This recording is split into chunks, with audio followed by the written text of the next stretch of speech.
Here's the super attack coming right at you. The power is yours! You pay for this, Captain Planet! Alright, the game I always wanted is finally here. Yes! But before I play that, we got Cartoon Network Punch Time Explosion XL for the PS3. Same as the 3DS game with more content and many issues fixed. Now I hear your complaint. It's a Smash Brothers ripoff. So? The Lion King was a ripoff? You got a problem with the Lion King, asshole? As long as it's fun, who cares? You must defeat my Dragon Punch to stand a chance. Oh, screw you, Jack. I have a few complaints like the useless throw mechanic, forgettable music, and having no control where your assist character pops out, but it actually does a few things better with the story mode based on locations of these shows rather than generic landscapes and enemies in Smash's Subspace Embassy Suites mode. Flapjack's World is my favorite because stormy weather makes me cry. The campaign's short, but it keeps things varied. Jumping doesn't feel as floaty, and your analog and directional pad have different speeds. It gets really helpful during platforming. I don't know what GameSpot is talking about saying this was frustrating, the game was too easy. These barrels make it overly difficult to get your footing. Why are some of the characters locked? You have to use your hands? That's like a baby's toy. My parents didn't give me an iPhone for Christmas. See, this is why I'm against women playing video games in the 19th Amendment. Although, what if maybe the game really was that hard, and I'm just the one? Upon further research, she just copy and pasted her own 3DS review with a few factual edits. I don't think she even played this version that has 5 extra months of development time. Don't listen to that corporate toolbag. Listen to me, I'm a cartoon character.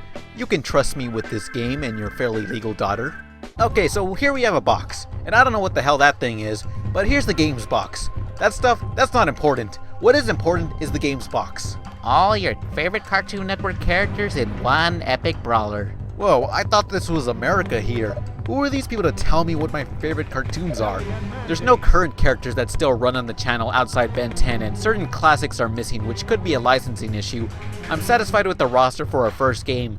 Long term, this only gives them more room for a sequel. Otherwise, who'd buy the next installment when your newest fighters are Mike, Lou, and Og? Look, I found this coloring book here. As an 8-year-old, I colored about 2% of this Mike, Lou, and Og image. Let that represent how little anyone cared about that show. But you know what? Screw anyone else. We got Captain Planet. Oh, no you didn't! Some people may bash the power ring of heart, but at a club, woman denies you, power of heart, bang, roofied.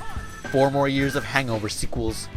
Among the roster, my favorites are Grim, Samurai Jack, and Kevin 11. Everyone has an unlockable costume. Some are pretty weak. Wouldn't you rather have Samurai Jack in his rave outfit rather than some generic ninja suit? But I'll keep the good ones a surprise. I must bring up Aku. First you got his alternate colors, blackface Aku, that's incredibly racist.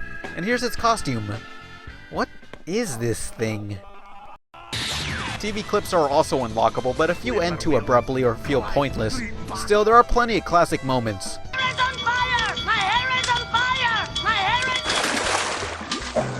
A few more original actors lend their voices in the console port, but about half are still missing, and all they say are a few battle cries, while the story is told either by text or flash animation narrated by Space Ghost. So the heroes defeated the evil remote control, and everything went back to normal. Except for me. Since the cast barely speaks, I say Space Ghost should have dramatically read everyone's dialogue. While he's at it, make all the sound effects too. Pew pew, I'm Bubbles! Lastly, the thing that bothers me most is in this level. Okay, so I don't watch Ben 10, the college years, or whatever the kids are calling it these days. I'm more into Generator X, but that is just wrong on so many levels.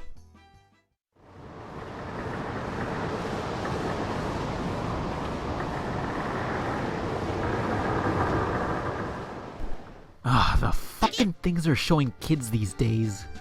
Well, months back, a guy working on the game offered me a review copy of the 3DS port after making my preview video, which I refused with no access to a 3DS at the time.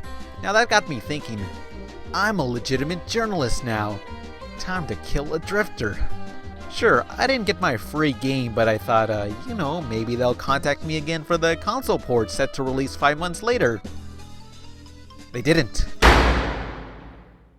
Not expecting much after the weak reception for the handheld port, the PS3 game turned out to be the best Cartoon Network game I played since You love Smash Brothers, you love Cartoon Network and don't mind some originals or new blood absent? Buy it on consoles. I guess I should pander to you fornicators with the use of a pointless number rating.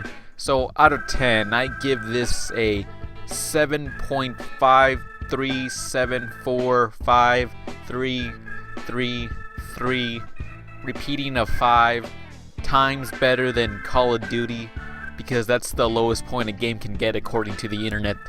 But 0 times 7.5 is still 0. Well, better luck on the sequel. There's a lot I want brought in if there is a next time, but I must ask, what if there's an Adult Swim fighter? Who's gonna be in it?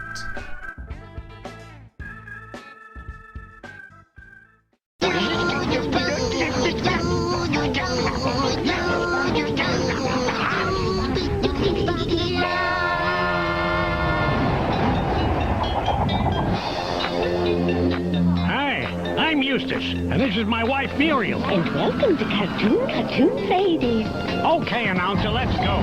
While we're young. Get ready for Codename Kids Next Door on Cartoon Fridays, followed later on by a brand new episode of Dexter's Laboratory. And it's all right here. On Cartoon Fridays.